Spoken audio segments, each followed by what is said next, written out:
Mutiara Hikmah Official, menyingkap hikmah di balik sunnah.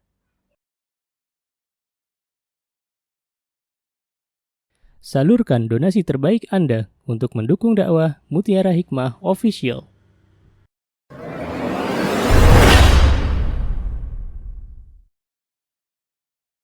Akhwati fillah rahimani wa rahimakunallah. Alhamdulillah kita hari ini dipertemukan kembali untuk membahas kitab Umdatul Mar'ah karya Syekh Dr. Adil Hasan Yusuf Al-Hamd. Semoga apa yang kita dapatkan pada kajian di pagi hari ini Allah jadikan sebagai ilmu yang bermanfaat. Semoga Allah Subhanahu wa taala senantiasa memberikan kepada kita keberkahan dalam majlis ilmu, dan tidaklah kita bertambah ilmu kecuali bertambah pula keimanan kita kepada Allah Subhanahu wa taala. Baik, hari ini kita memasuki hadis yang ke-27.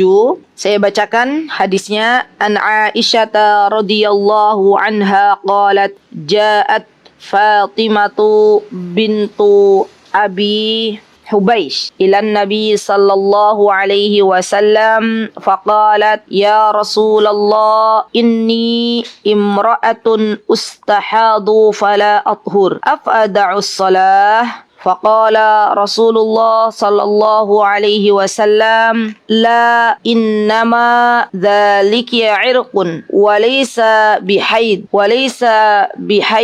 فإذا أقبلت حيضتك فدعي الصلاة وإذا أدبرت واغسلي عنك الدم ثم صلي. Baik teman-teman yang dimuliakan oleh Allah Subhanahu wa taala, dalam hadis ini dijelaskan oleh Rasulullah sallallahu alaihi wasallam tentang sebuah perkara di mana ketika seorang wanita mendapati dirinya sedang haid, maka dilarang untuk sholat. Tapi sebaliknya ketika wanita mendapati dirinya dalam keadaan istihadah, maka dia dianjurkan untuk sholat. Jadi kalau istihadah itu dia harus sholat.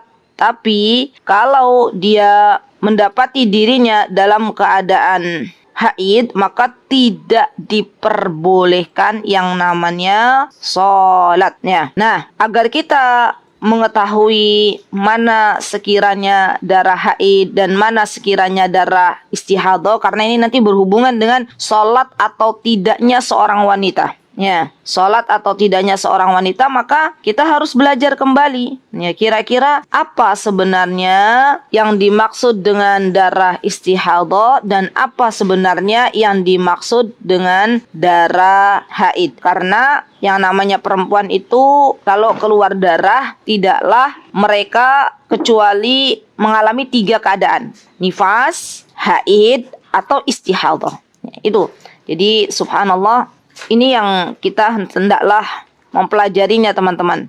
Nah, darah istihadah teman-teman dikatakan oleh para ulama karena dalam bahasa Arab istihadah itu adalah masdar dari kata ustuhidatnya, atau orang yang mengalaminya disebut mustahadah. Dan darah istihadah ini adalah darah yang keluar terus-menerus pada seorang wanita tanpa henti. Lihat. Dan biasanya berhenti sebentar, sehari atau 2 hari dalam sebulan. Ya, ini istihadah. Kemudian darah istihadah ini juga adalah darah penyakit yang keluar dari urat di bawah rahim. Kalau darah haid kan kemarin darah yang keluar dari rahim perempuan gitu ya, tanpa adanya luka, tanpa adanya melahirkan. Nah, darah istihadah ini adalah darah yang dia keluar di mana biasanya darah istihadah ini keluar karena adanya luka atau karena adanya penyakitnya. Nah, teman-teman,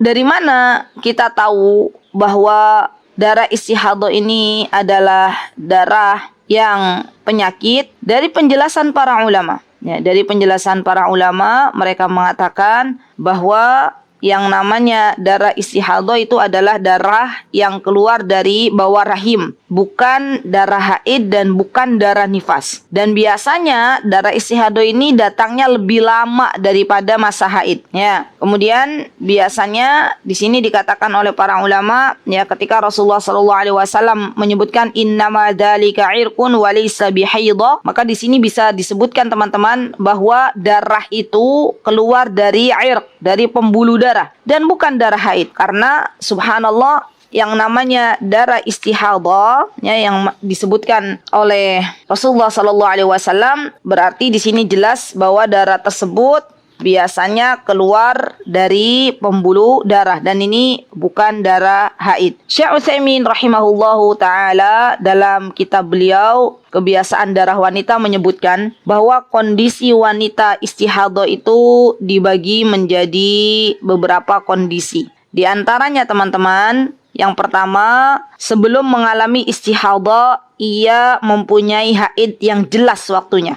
Diingat-ingat ya, coba teman-teman cek. Kira-kira teman-teman tuh termasuk wanita yang mana? Ya, apakah wanita yang memiliki keteraturan dalam haid atau tidak? Yang kedua, ada wanita yang tidak mempunyai waktu haid yang jelas waktunya. Jadi sebelum mengalami istihadah dia nggak jelas tuh waktu haidnya. Kadang datang, kadang tidak. Nah, atau yang ketiga, dia tidak mempunyai waktu haid yang jelas waktunya dan tidak membedakan atau tidak bisa membedakan secara tepat bagaimana darah. Kalau yang kedua itu, yang dia tidak teratur teman-teman haidnya, tapi dia bisa membedakan mana darah haid, mana darah istihadah, selamat gitu ya. Karena kan dari cirinya saja sudah kelihatan.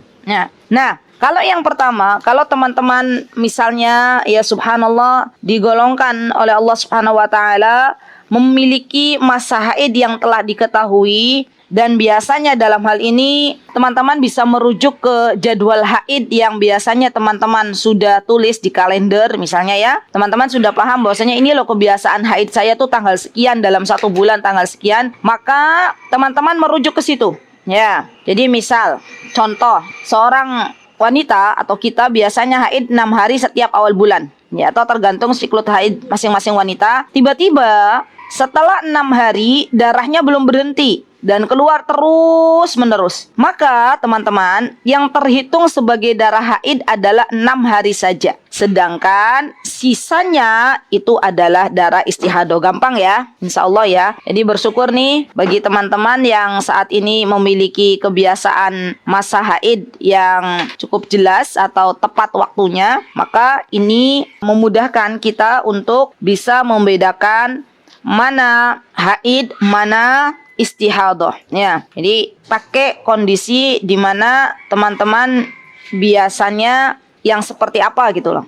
Nah, dan kembali ke mana? Ke hadisnya Fatimah binti Hubais, ya, di mana Rasulullah SAW kan mengatakan sesungguhnya ketika dia bertanya kepada Rasulullah, sesungguhnya wahai Rasulullah aku tuh istihadah dan tidak suci. Kemudian kata Rasulullah SAW, maka tinggalkanlah sholat ketika kamu haid dan dirikanlah sholat ketika engkau istihadah. Dan kemudian teman-teman yang perlu kita perhatikan juga ya, diriwayatkan dalam Sahih Bukhari dan Muslim bahwa Rasulullah SAW itu pernah berkata kepada Ummu Habibah binti Jahash. Apa kata Rasulullah SAW? Umkusi qadra ma kanat tahbisuki haidatuki thumma ghsili wa salli. Nah, ini juga hadis yang menerangkan bahwa ketika Rasulullah SAW mengatakan kepada Ummu Habibah, kata Rasulullah SAW, umkusi, diamlah, qadra ma kanat tahbisuki, selama masa haid yang biasa menghalangimu. Berarti Ummu Habibah ini memiliki kebiasaan waktu haid.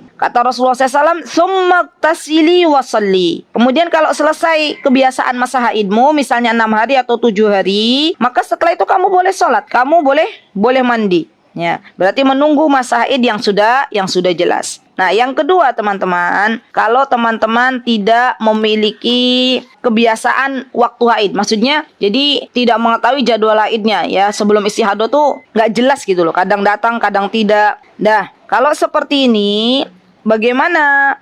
Apa yang harus dilakukan? Yang harus dilakukan berarti wanita ini harusnya dia bisa membedakan mana darah haid, mana darah istihadah. Ya. Atau misalnya dia tidak punya kebiasaan untuk haid, waktunya nggak jelas. Dan ini misalnya kok merupakan pengalaman pertama di dalam kehidupannya, ya, kok ada darah kok tiba-tiba ini ya, misalnya baunya beda dengan darah haid, warnanya juga beda, ya. Maka ketika dia tahu bahwa darah yang keluar itu berbeda dengan darah haid, dari bau juga berbeda, maka katakan bahwa itu adalah darah istihadah. Karena biasanya teman-teman, subhanallah, yang namanya darah haid itu biasanya darahnya merah kehitam-hitaman. Ya, merah kehitam-hitaman itu adalah darah haid. Sedangkan darah istihadah itu kebalikannya. Ya, darah istihadah biasanya warnanya lebih terang. Ya, dan ini harus diperhatikan. Ya, harus diperhatikan. Kemudian kalau yang kedua, darah haid itu sifatnya kental. Ya, darah haid itu sifatnya kental. Mohon maaf ya teman-teman, bukan saya jorok, tapi ini harus saya sampaikan gitu loh. Dan ini yang harus bisa kita ajarkan kepada anak-anak kita. Jadi kalau darah haid tadi warnanya merah kehitam-hitaman, kalau darah istihadah warnanya terang, terang benderang, ya. Yang kedua, kalau darah haid sifatnya kental, kalau darah istihadah itu sifatnya encer. Ya, jadi kalau darah istihadah tadi merah segar, kemudian juga encer. Dan darah haid itu biasanya aromanya tidak sedap, ya. Ya walaupun darah istihadah juga tidak sedap, tapi lebih tidak sedapan darah haid gitu. Kalau darah istihadah baunya tidak semenyengat darah haid. Nah, ini adalah ciri-ciri dari darah istihadah dan darah haid ya teman-teman. Berarti sekarang kalau yang tidak punya jadwal jelas ya dilihat ya. Dilihat kira-kira berarti ini seperti apa ya. Misalnya nih ada wanita saat pertama kali mendapati darah, ya darah itu keluar terus-menerus ya. Dan dia dapati selama 10 hari dalam sebulan misalnya ya. Atau selama 20 hari dalam sebulan. Kemudian kok saya yakin ini kayaknya bukan darah haid deh. Karena Rasulullah SAW pernah berkata kepada Fatimah binti Abi Hubaish, apa kata beliau? Idza kana damul haid fa innahu damun aswad. Kata Rasulullah, darah haid itu warnanya itu merah kehitam-hitaman. Ya. Dan teman-teman yakin banget, kayaknya ini ana yakin deh ini darah istihadah. Ya sudah, berarti kalau memang teman-teman yakin itu adalah darah istihadah, maka teman-teman tetap melaksanakan sholat. Ya, tidak boleh meninggalkan sholat. Karena yang namanya kaidah itu kembali kepada keyakinan. Dan kita harus meninggalkan yang disebut dengan keraguan-raguan. Dan teman-teman yang bisa mengukur apakah ini darah haid atau darah istihadah, kan nggak mungkin teman-teman bawa darahnya ke temannya atau ke ibunya, ini loh darahnya mau seperti ini. Ya udah dicek masing-masing. Ya, sekiranya itu adalah darah haid maka teman-teman meninggalkan sholat. Sekiranya itu adalah darah istihadah maka jangan tinggalkan sholat. Mudah insyaallah. Ya, baik. Yang ketiga, ada wanita yang dia jadwal haidnya nggak teratur dan juga nggak bisa membedakan darah secara tepat. Ya. Jadi misalnya tuh dia mendapati darah, kemudian dia nggak tahu ini harus bagaimana gitu ya. Apakah ini darah haid atau darah istihadah? Maka kalau demikian teman-teman, berarti kita pegang kebiasaan para wanita. Ya, kebiasaan para wanita. Kalau misalnya dia tidak tahu mana darah haid, mana darah istihadah, maka pegang kebiasaan wanita. Biasanya berapa itu wanita haidnya? 7 sampai 6 hari.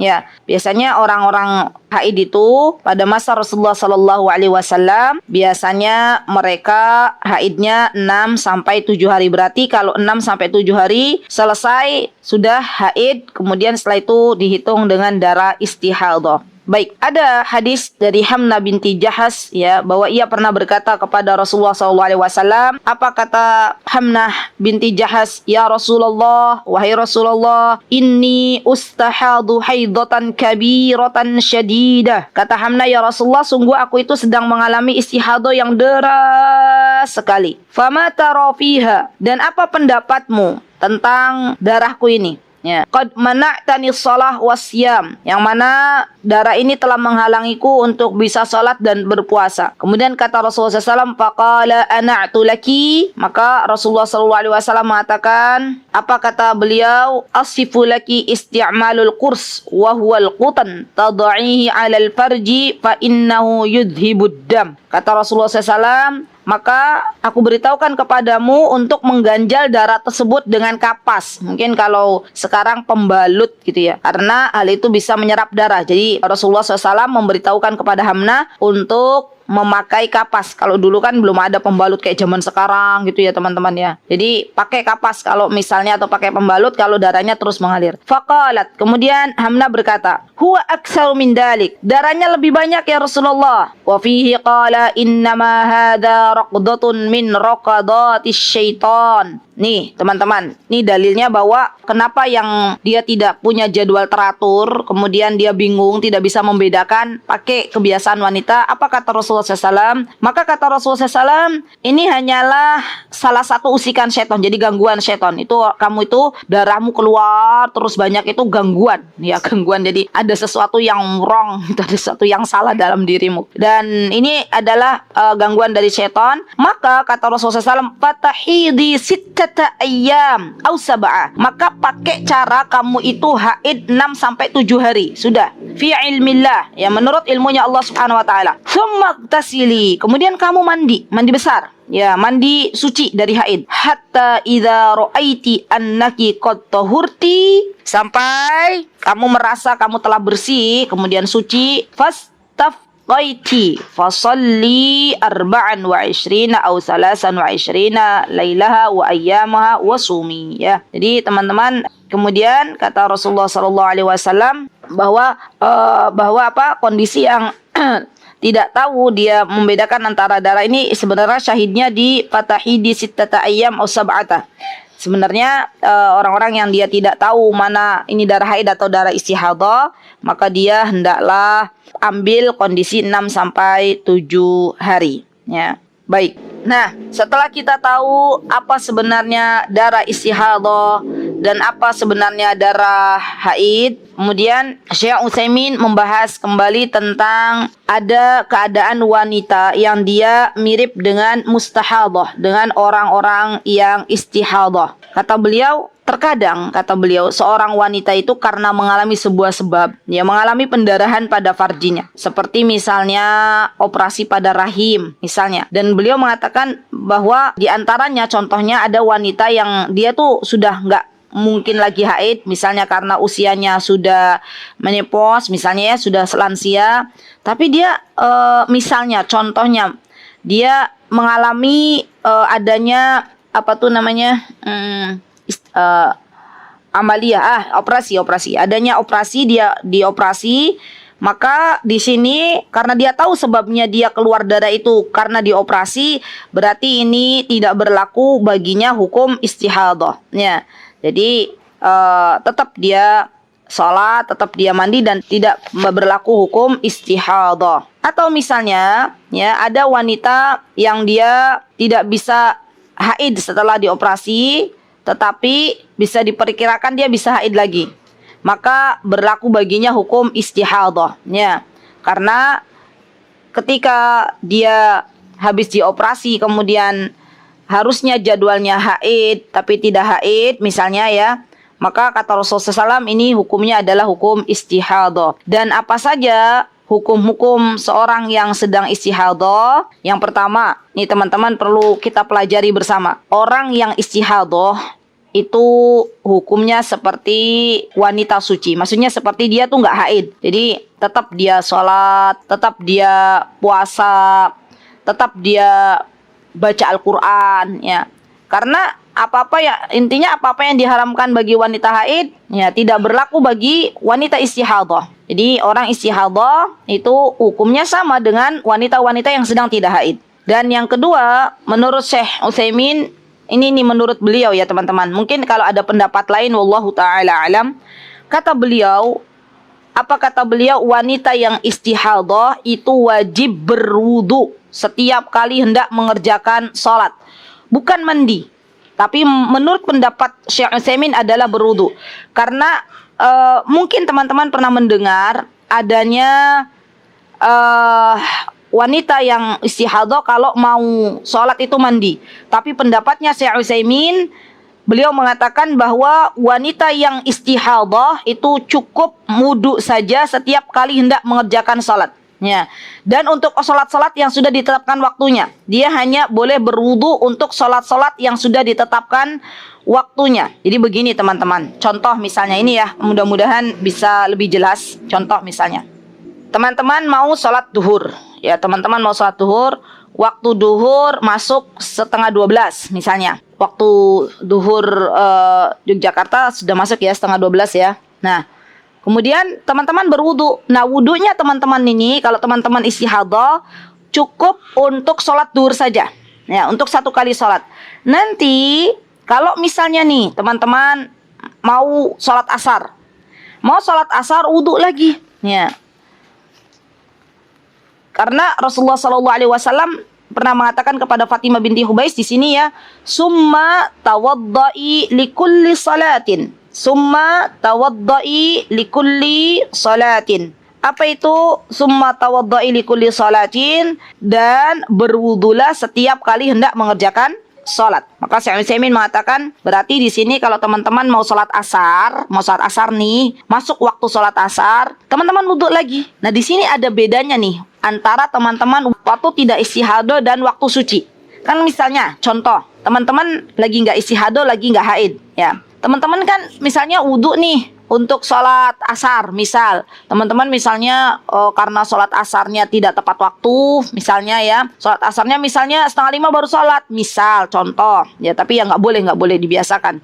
Nah, teman-teman masih punya wudu, maghrib tuh belum, mohon maaf ya, belum ada yang membatalkan wudu, belum kentut, masih punya wudu. Maka kalau kita suci nih, wudu kita bisa dipakai untuk sholat maghrib dan nggak boleh ada keraguan di dalamnya. Nih teman-teman, terkadang setan itu memberikan was-was. Teman-teman sudah yakin loh, sudah wudu di waktu sholat asar, dan teman-teman yakin gak ada yang keluar apapun dari kedua lubang teman-teman ya, kedua lubang bawah gak ada yang keluar. Terus teman-teman bilang begini, aduh kayaknya batal, aduh kayaknya lebih afdal wudu lagi. Subhanallah, itu was-was setan. Kalau memang benar-benar teman-teman yakin bahwa teman-teman itu tidak batal wudunya dan teman-teman dalam keadaan sudah berwudu suci, maka kaidah mengatakan kembali kepada keyakinan. Apa-apa yang teman-teman yakini. Oh, tadi saya sudah suci kok. Dan kayaknya saya juga nggak dengar suara bunyi tut, juga nggak nyium bau-bauan yang aneh-aneh gitu ya. Saya yakin. Ya sudah, teman-teman boleh lanjut sholat maghrib.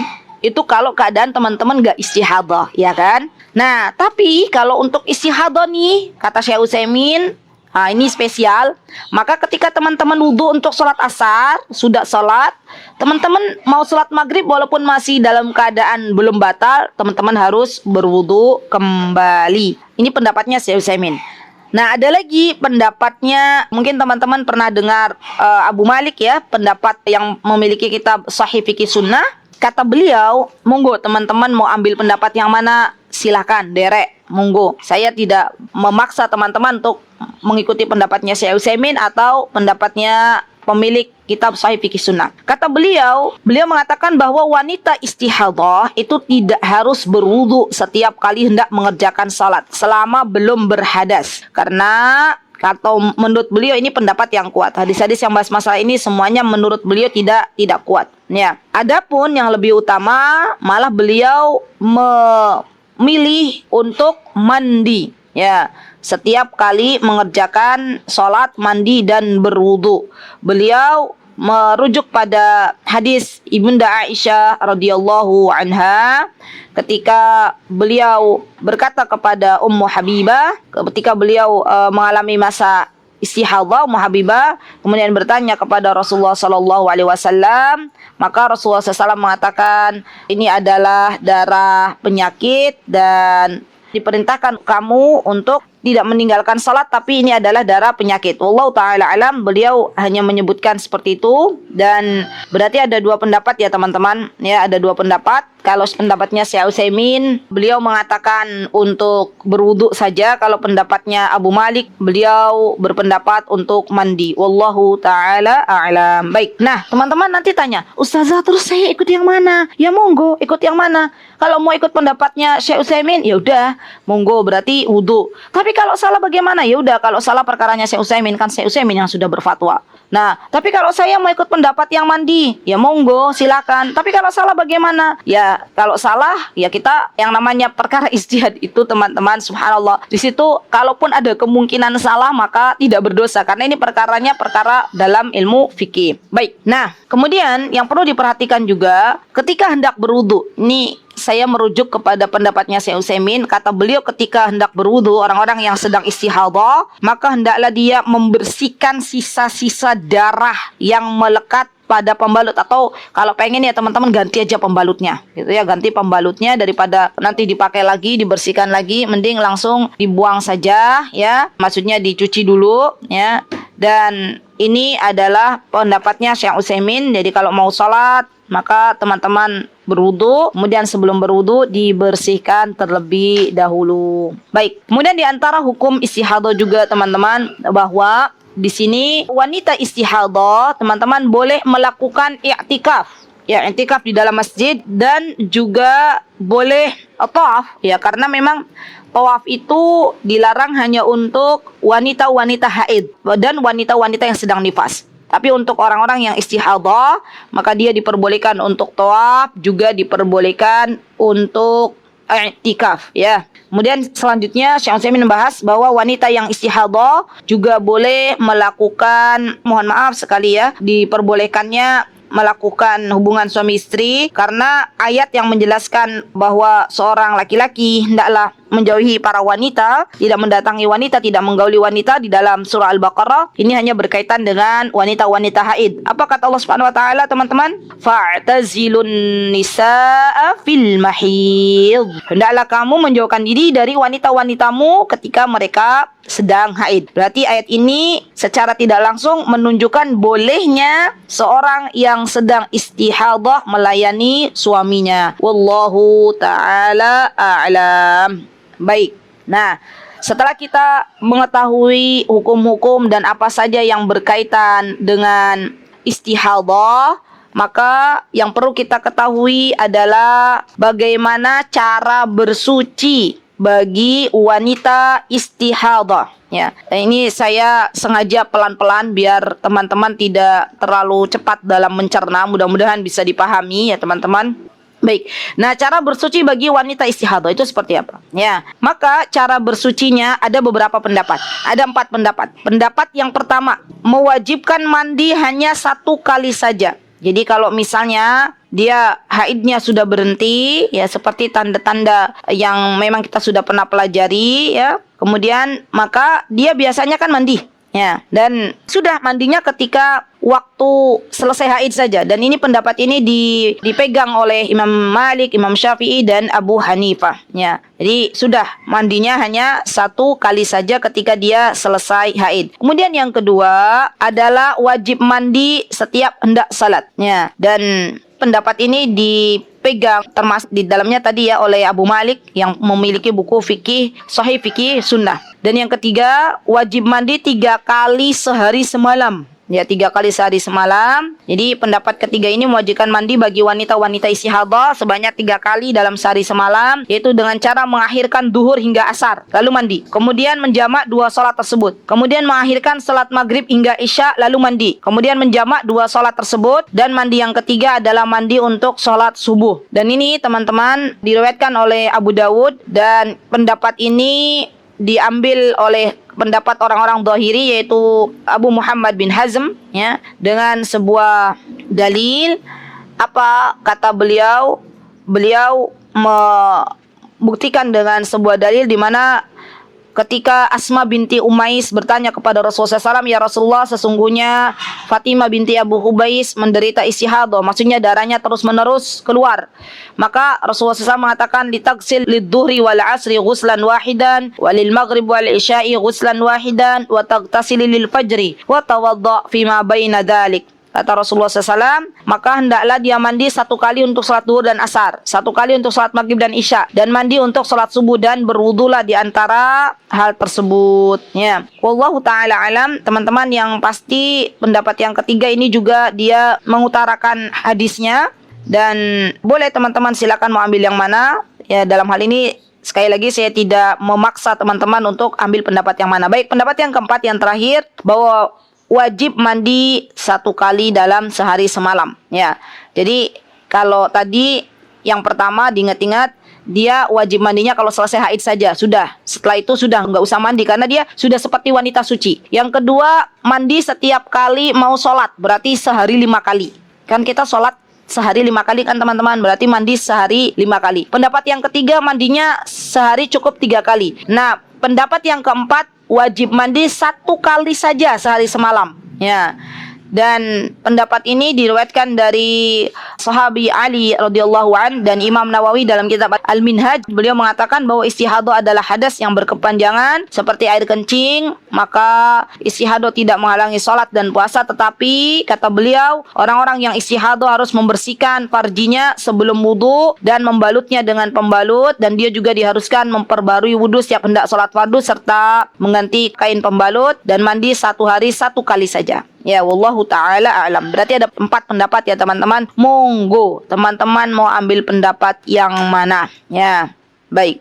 Nah, ada beberapa sahabi ya teman-teman, yang mana pernah mengalami istihadah di masa Rasulullah SAW. Nah ini nih, jadi teman-teman tidak usah bersedih hati, kok saya mengalami istihadah gitu. Memang dari zaman bahula, dari zaman dulu itu sudah ada, dari zaman para sahabiah itu sudah ada. Di antaranya tadi yang kita tahu ada Fatimah binti Abi Hubais. Siapa Fatimah binti Abi Hubais ini? Fatimah binti Abi Hubais ini Fatimah bin Hubais bin Al-Muttalib bin Asad bin Abdul Uzza bin Qus Al-Quraisyiyah Al-Asadiyah. Ya, berarti masih saudaranya Rasulullah SAW. Ya. Kemudian yang kedua adalah, tadi dengar ya, namanya siapa tadi yang istihadah? Yang kedua adalah Hamna binti Jahash. Siapa itu Hamna binti Jahash? Hamna binti Jahash adalah Hamna binti Jahash bin Ri'a bin Ya'mar al-Asadiyah, anak perempuannya Bani Asad dari kabilah Khuzaimah, ya. Dan ini juga mengalami masa istihadah. Ya, jadi beliau waktu hidupnya beliau adalah mustahadah, ya, wanita-wanita yang mengalami istihadah berkepanjangan. Kemudian yang ketiga ada tadi teman-teman mungkin pernah dengar tadi, sepertinya saya sudah menyebutkan Ummu Habibah. Ya, Ummu Habibah binti Jahash, ini berarti saudara iparnya Rasulullah SAW. Karena kita tahu ya teman-teman, masih ingat enggak? Istrinya Rasulullah kan ada kan? Ibunda Zainab binti Jahash. Ya, jadi istrinya Rasulullah SAW itu ada Zainab binti Huzaimah, ada Zainab binti Jahash. Nah, saudaranya Zainab binti Jahash yaitu Ummu Habibah, beliau juga termasuk yang mengalami istihadah. Ya. Baik. Kemudian yang keempat, ada wanita yang namanya adalah, tadi siapa? Hamnah sudah, kemudian Ummu Habibah sudah. Zainab binti Jahash. Ya, Zainab binti Jahash berarti ini adalah istrinya Rasulullah SAW. Ya, Rasulullah menikahi menurut perintah dari Allah Subhanahu wa taala. Ya, kemudian teman-teman pernah ingat ya, coba dibuka lagi bahwa memang Zainab binti Jahash ini akhirnya dinikahi oleh Rasulullah SAW. Sebelumnya beliau menikah dengan Zaid bin Harithah. Ingat enggak? Ya, InsyaAllah coba kalau belum ingat dibuka kembali di biografi sahabiah di hari Sabtu itu. Kan kita pernah belajar siapa istri Rasulullah SAW, diantaranya ada Zainab binti Jahash. Yang mana Zainab binti Jahash ini dulu pernah menikah dengan Zaid bin Harithah. Kemudian karena tidak satu kufu, maka akhirnya di pertengahan pernikahan mereka terjadilah sebuah hal yang tidak diinginkan, ya. Akhirnya Zainab pun harus berpisah dengan Zaid bin Harithah, dan Allah Subhanahu wa taala memerintahkan Rasulullah SAW untuk menikahi Zainab binti Jahash. Baik, berarti ada 4 ya. Ada Zainab binti Jahash, ada Hamnah binti Jahash yaitu saudaranya, ada Ummu Habibah Habibah, dan terakhir adalah Fatimah binti Abi Hubaysh. Ya, ini ya teman-teman, mereka-mereka adalah wanita-wanita yang pernah istihadah di zaman Rasulullah sallallahu alaihi wasallam. Baik, satu lagi teman-teman, minal fawaid al-muta'alliqah bi mawdu'il hadis. Ya, di sini teman-teman, yang pertama adalah bayan ahkamul istihadah bitafsil. Yang pertama, di sini dijelaskan bahwa hukum-hukum istihadah secara at-tafsil, secara terperinci. Kemudian yang kedua, jawazu istifta'ul mar'a al-rajul alim al-afif fi ma yahtassu biha minal qadaya. Bolehnya seorang perempuan bertanya kepada laki-laki yang alim, di mana di sini Fatimah binti Abi Hubaysh bertanya kepada Rasulullah sallallahu alaihi wasallam. Dan dulu waktu Rasulullah SAW masih hidup, maka para sahabiah ketika memiliki problem, memiliki permasalahan, mereka langsung bertanya kepada Rasulullah SAW, dan ini diperbolehkan. Yang ketiga, man nazalat biha mas'alah la ta'rif mengapa yanbaghi 'alaiha an tas'al 'anha bi nafsiha aw tawakkal man yas'alu laha wa la tad'iha. Setiap seseorang yang dia tidak mengetahui jawaban atau solusi dari sebuah permasalahan yang dialaminya, maka hendaklah dia bertanya kepada seseorang yang dia yakin insya Allah orang tersebut dia bisa memberikan solusi, dia bisa memberikan jawaban. Dan jangan membiarkan pertanyaan-pertanyaan tersebut hanya dipendam, karena ini tidak memberikan sebuah solusi. Kemudian yang keempat, hayatul mar'ah, malunya seorang wanita tidak menghalangi dia untuk mengetahui ilmu. Yang kelima, fihi tarbiyatul mar'a 'ala al-amanah faqad ukila ilaiha tahdidu 'adad ayyamil haid fi halil istihadha wa hadhihi la yattali'u 'ala sidqiha wa diqqihi illa Allah. Baik, di sini ada tarbiyah atau ada pendidikan yang bisa diberikan kepada seorang wanita, bahwa biasanya di sini diberitahu bahwa yang namanya darah haid itu biasanya ada batasannya, ya, ada batasannya, dan ini harus kita ketahui ya. Baik, kemudian yang keenam, perbedaan antara darah haid dan darah istihadah ini biasanya dibedakan dalam keluarnya, aslinya dari mana. Ya, kita tahu bahwa kalau darah haid itu keluar dari rahim, kalau darah istihadah itu keluar dari bawah rahim. Ya, tadi kita sudah tahu. Kemudian yang ketujuh, annal mustahadha la yajibu 'alaiha al-iqtisal li kulli shalah. Nah, kalau pendapatnya Syekh Adil Hasan Yusuf Al-Hamad, beliau mengatakan di sini bahwa yang namanya mustahadha, orang-orang yang sedang istihadha itu tidak wajib mandi setiap kali salat, wa innama taghtasil ba'da fitrah haiduha faqat. Tapi dia mandi setelah selesai haidnya saja. Baik, halaman 50 di sini yang ke-8, yajibu 'alal mustahadha ghusl damun nazil li kulli shalah ba'da dukhulil waqti summa tatawadda wa tusalli. Nah, yang ke-8 pendapat yang diambil oleh beliau adalah seorang yang mustahadha, seorang yang sedang istihadha, maka dia hendaklah berwudu setiap kali masuk waktu salat. Kemudian yang ke-9, al-mustahadha laha iddatu ahwal fi ma'rifati zamanil haid. Orang-orang yang sedang istihadha, dia hendaklah tahu kapan waktunya dia haid, kapan waktunya dia istihadha. Yang pertama, al-ula an yakuna laha 'ada qabla al-istihadha yumkinuha ar-ruju' ilaiha wa i'timad waqtiha fi at-tafriq bainal haid wal istihadha summa taghtasili wa tusalli. Baik, yang pertama adalah hendaklah dia mengetahui kapan waktu istihadha, kapan kebiasaan dia haid, dan tadi sudah ya, dan dia pegang pendapat itu, kalau memang dia waktunya haid dia berarti haid, kalau bukan waktunya haid berarti istihadha. Yang kedua adalah wanita-wanita yang dia mengetahui perbedaan darah, mana darah haid, mana darah istihadha. Kita sudah jelaskan perbedaan antara darah haid dan darah istihadha, dan meyakini apa yang dia menjadi keyakinannya. Kemudian yang ketiga adalah la'adatan laha wala tamyiz. Dia nggak punya kebiasaan, dia juga nggak bisa membedakan mana darah haid, mana darah istihadha. Maka di sini dia mengambil kebiasaan wanita-wanita mayoritas umumnya, yaitu biasanya haid itu kurang lebih 6 sampai 7 hari. Wallahu ta'ala a'lam. Semoga bisa dipahami, dan insyaallah kita akan berjumpa kembali dalam kajian taman dari taman surganya Allah Subhanahu wa taala. Semoga bisa diambil nanti manfaatnya. Ya jazakumullahu khaira. Barakallahu fikunna jami'an. Aqulu qouli hadza wa astaghfirullah li wa lakum wa akhiru da'wana alhamdulillahi rabbil alamin. Assalamualaikum warahmatullahi wabarakatuh. Mutiara Hikmah Official, menyingkap hikmah di balik sunnah.